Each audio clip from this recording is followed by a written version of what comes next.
दिल्ली का जवाहरलाल नेहरू विश्वविद्यालय एक बार फिर सुर्खियों में है। वजह है कि जो नारेबाजी हुई है, एक वीडियो सामने आया है जहां कहा जाए कि हॉस्टल के बाहर, कहा जाए कि ढाबे के बाहर एक नारे लगाए गए हैं, नारेबाजी हुई है। मेरे साथ एबीवीपी के वाइस प्रेसिडेंट मनीष हैं। मनीष, मैं समझना चाह रहा हूँ, एक और वीडियो सामने आया, हमने देखा कल विरोध प्रदर्शन हुआ है, क्या हुआ है और क्यों हुआ है?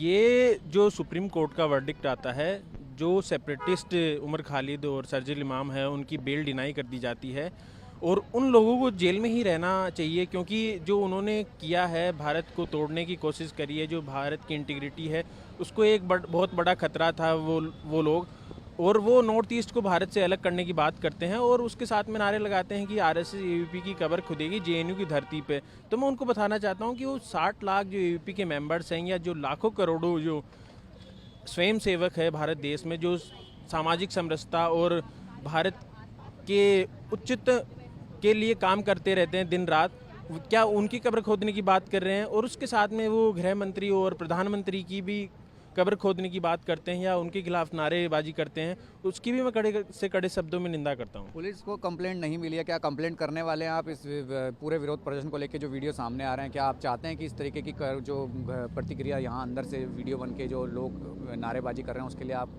पुलिस पे जाएंगे?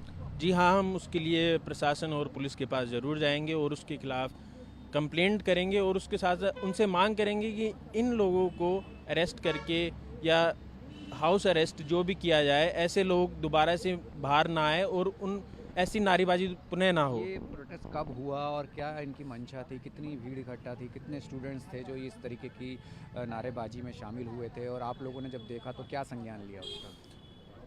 ये 30 से 35 लोग रहे होंगे, जो वामी इकोसिस्टम के लोग हैं, वही लोग थे उसमें। और इस टाइम जो जेएनयू में चल रहा है, ये छुट्टी का टाइम है, बच्चे विंटर वैकेशन पे अपने घर पे है और वामी इकोसिस्टम के जो लोग हैं वही इसमें थे और उसके अलावा कोई कॉमन स्टूडेंट नहीं था। ये जो छुटपुट वामी संगठन के लोग हैं वो जेएनयू को बदनाम करने की कोशिश करते हैं और जेएनयू जैसे प्लेटफॉर्म का गलत यूज़ करते हैं। ऐसे आप लोग क्या विरोध कर रहे हैं इसका? हाँ, हम बिल्कुल पूरा इसका विरोध कर रहे हैं। बिल्कुल। जेएनयू में जिस तरीके की घटना हुई है, काफ़ी हैरान इसलिए भी कर रहे हैं कि स्टूडेंट जो छात्र छुट्टियां थी और उसके बीचों बीच इस तरीके का सुप्रीम कोर्ट का वर्डिक्ट आया, जिस तरीके का आरोप है और उसमें जिस तरीके की नारेबाजी हुई है, उसको लेकर पुलिस का ये कहना है कि हमारे पास कोई कंप्लेंट नहीं आई, लेकिन एबीवीपी की जिस तरीके से जो छात्र हैं वो कह रहे हैं कि इस मामले का संज्ञान लिया गया है और इस मामले की कंप्लेंट भी दी जाएगी और पूरी कार्रवाई की बात की जा रही है। कैमसन संजय के साथ राहुल प्रकाश, न्यूज़ 24 दिल्ली।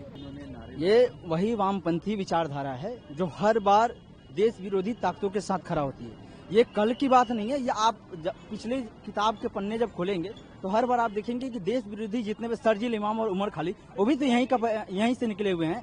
तो कल सुप्रीम कोर्ट ने जब इनकी बेल को डिनाई किया, तो जहां तक मुझे लगता है कि किसी भी न्यायपालिका में सरकार का हस्तक्षेप नहीं होता है, लेकिन इन वामपंथियों को लगता है कि सर्जिल इमाम और उमर खालिद जैसे देश विरोधी ताकतों को अगर बेल नहीं दिया गया तो गवर्नमेंट की वजह से, उसके विरोध में लोग मोदी शाह और जो भी हैं अपने गवर्नमेंट में अभी सत्ता में, उनके खिलाफ इन्होंने नारेबाजी किया है। कल यही है, तो आज उस दौर में है हम जहां नया भारत है, धर्म अलग हो सकता है लेकिन न्याय सबको समान मिलेगा। मेरा नाम गौतम है, मैं यूनियन का नहीं, एक छात्र हूँ, जेएनयू का छात्र हूँ, जो बीए सेकेंड ईयर का स्टूडेंट हूँ और मैं जेएनयू में हूँ। कल जिस तरह की जो वीडियो सामने आया है, जो वो नारे लगा रहे हैं, जिसमें एबीवीपी आरएसएस की कब्र खोदने की बात वो कर रहे हैं, देश के प्रधानमंत्री गृह मंत्री की कब्र खोदने की बात कर रहे हैं, तो ये कोई नया नहीं है। वामपंथियों का और इतिहास रहा है, पूरा एक लंबा इतिहास है उनका, कि वो देश के संविधान में, देश की न्यायपालिका में उनका कोई भरोसा नहीं है। बस वो एक संवैधानिक और संविधान की बात करते हैं सिर्फ अपने आप को बचाने के लिए, अपने आतंकवादियों को बचाने के लिए।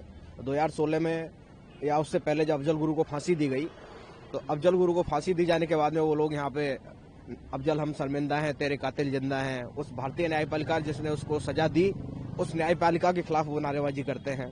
उमर खालिद और सर्जिल इमाम जो दिल्ली दंगों के आरोपी हैं, और कल कोर्ट ने भी कहा, हम तो स्वागत करते हैं उस निर्णय का कि सुप्रीम कोर्ट ने जो उन्होंने 6वीं बार बेल प्ली फाइल की, तो उसमें उन्होंने जो डिसीजन दिया 1 साल के लिए उनको रोक भी दिया कि अब आप नहीं लगा सकते, और प्रथम दृष्टया आप आरोपी बनते हैं तो छोड़ने का कोई मतलब नहीं बनता है।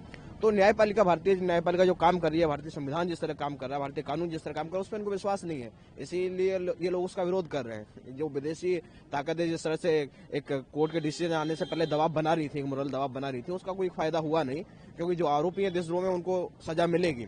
और अखिल भारतीय विद्यार्थी परिषद की इस बार सदस्यता लगभग 70 लाख हुई है। उनका वो कार्यकर्ता जो देश के निर्माण में वास्तव में लगे हुए हैं, वो विद्यार्थी जो लगे हुए हैं, आरएसएस जो पूरे समय देश की आपदा में खड़ा रहता है, उनकी कब्र खोदने की लोग बात कर रहे हैं। भारतीय प्रधानमंत्री जो देश ने चुना हुआ है, देश के नागरिकों का प्रधानमंत्री, उनकी कब्र यहाँ खोदने की बात कर रहे हैं। असल में कब्र इनकी खुद चुकी है। नक्सली खत्म हो रहे हैं। 31 मार्च 2026 डेडलाइन है। बसवा राजू खत्म हो गया, हिडमा खत्म हो गया, बुरहान वानी जिसको आइडल मानते थे वो खत्म हो गया। ये बच्चे कुचे जो 10 लोग ढपलीबाज जो हैं, ये भी आतंकवादी हैं।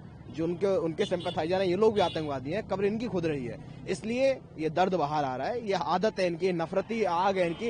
ये नफरत में इतना झुलस चुके हैं कि ना इनको प्रधानमंत्री दिख रहा है, ना इनको वो संगठन दिख रहे हैं आरएसएस एबीपी से, जो देश के लिए दिन रात एक करके लगे रहते हैं।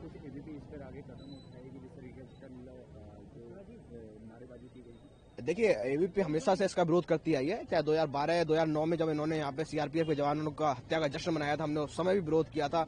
12, 16, 19 पूरा इतिहास रहा है जेएनयू में इन वामपंथियों से लड़ने का, और देश में बाहर भी इनसे लड़ने का। हम अपने स्तर पर विरोध कर रहे हैं, प्रोटेस्ट कर रहे हैं, हम विरोध करेंगे। हम ऐसा कोई डायरेक्ट फाइट टू फाइट में नहीं जाएगा। इसमें हम उनका विरोध करेंगे, सक्षम स्तर पर विरोध दर्ज करवाएंगे। ये प्रशासन के ऊपर है, ये मीडिया में बाहर सारे है ही है नारेबाजी जो उन्होंने की है, जो करते आए हैं हमेशा से। प्रशासन के ऊपर है, वो अपना निर्णय ले, क्या लेता है क्या नहीं लेता है। और भारतीय संविधान जिस तरह से जकड़ रहा है, कन्हैया कुमार, उमर खालिद, शार्जिल इमाम ने भी लगाए थे, आज वो भी जेल में बंद है। ये लोग भी, इनका भी नंबर लगने वाला है, सबकी कब्र खोदने वाली। जो वामपंथी हैं, जो नक्सली हैं, वो सब खत्म होंगे। धीरे धीरे विचारधारा पूरी तरह समाप्त होने वाली है। इस देश में उनका कोई स्थान नहीं है। जो भारतीय संविधान पर भरोसा नहीं कर सकता, भारतीय कानून में विश्वास नहीं कर सकता, भारतीय न्यायपालिका पर विश्वास नहीं रख सकता, उसका इस देश में कोई जगह नहीं।